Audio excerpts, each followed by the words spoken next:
பார்த்து வருகிறோம். தமிழ்நாட்டில் பாஜக வெல்ல வாய்ப்புள்ள தொகுதிகளின் பட்டியலை அமித்ஷாவிடம் பாஜக மாநில தலைவர் நயினார் நாகேந்திரன் அளித்திருக்கிறாரா என்ற கேள்வி எழுந்திருக்கிறது. கூடுதல் விவரங்களை செய்தியாளர் வேல்முருகனிடம் கேட்கலாம். வேல்முருகன், விவரங்கள். சிவரஞ்சனி, குறிப்பாக 2026 சட்டமன்ற தேர்தலுக்கு அதிமுக பாஜக கூட்டணி அமைத்து தேர்தலை சந்திக்கக்கூடிய சூழல்ல எத்தனை தொகுதியில தற்போது பாஜக வெற்றி பெறக்கூடிய வாய்ப்பு இருக்கிறது என்ற பட்டியலை நேரடியாக அமித்ஷா அவர்களிடம் வழங்கி தற்போது அதற்கான அந்த முகாந்திரங்களை குறித்து ஆலோசனை நடத்தியிருக்கிறார்கள். குறிப்பாக நேற்று இரவு 9 மணியிலிருந்து 10 மணி வரைக்கும் சுமார் 1 மணி நேரத்திற்கு மேலாக மத்திய உள்துறை அமைச்சர் அமித்ஷாவை பாஜகவினுடைய தலைவர் நயினார் நாகேந்திரன் நேரடியாக சந்தித்து ஆலோசனை நடத்தினார்.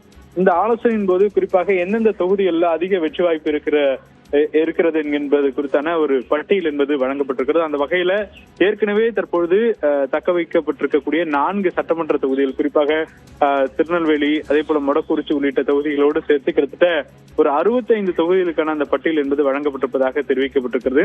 குறிப்பாக சென்னையை பொறுத்தளவிற்கு மயிலாப்பூர், டி நகர், விருகம்பாக்கம், வேளச்சேரி உள்ளிட்ட தொகுதிகளும், அதே போல கன்னியாகுமரி, குளச்சல், கிள்ளியூர் உள்ளிட்ட தொகுதியிலும், நாகர்கோவில், மதுரை வடக்கு, திருநெல்வேலி, பரமக்குடி, சாத்தூர், பட்டுக்கோட்டை, அதே போல பாளையங்கோட்டை, நாங்குநேரி, கோயம்புத்தூர் வடக்கு, தெற்கு, கவுண்டம்பாளையம், பல்லடம், சூலூர், சிங்காநல்லூர் உள்ளிட்ட இது போன்ற பிரதானமாக கடந்த 2024 சட்டமன்ற தேர்தலில், குறிப்பாக நாடாளுமன்ற தேர்தலில் அதிக அளவுல வாக்கு பெற்றிருக்கக்கூடிய தொகுதியிலும், குறிப்பா அந்த தேர்தலை பொறுத்தளவுக்கு அதிமுக இல்லாமல் பல்வேறு தொகுதிகளில் பாஜக என்டிஏ கூட்டணி சார்பில் 2ஆம் இடங்களை பிடித்திருக்கிறது.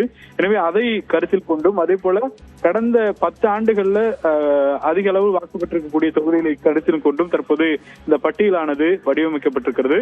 அதன் அடிப்படையில் இந்த தொகுதிகளை முன்னிலைப்படுத்தி தற்போது அதற்கான பணிகளை ஏற்கனவே துவங்கி இருக்கிறார்கள்.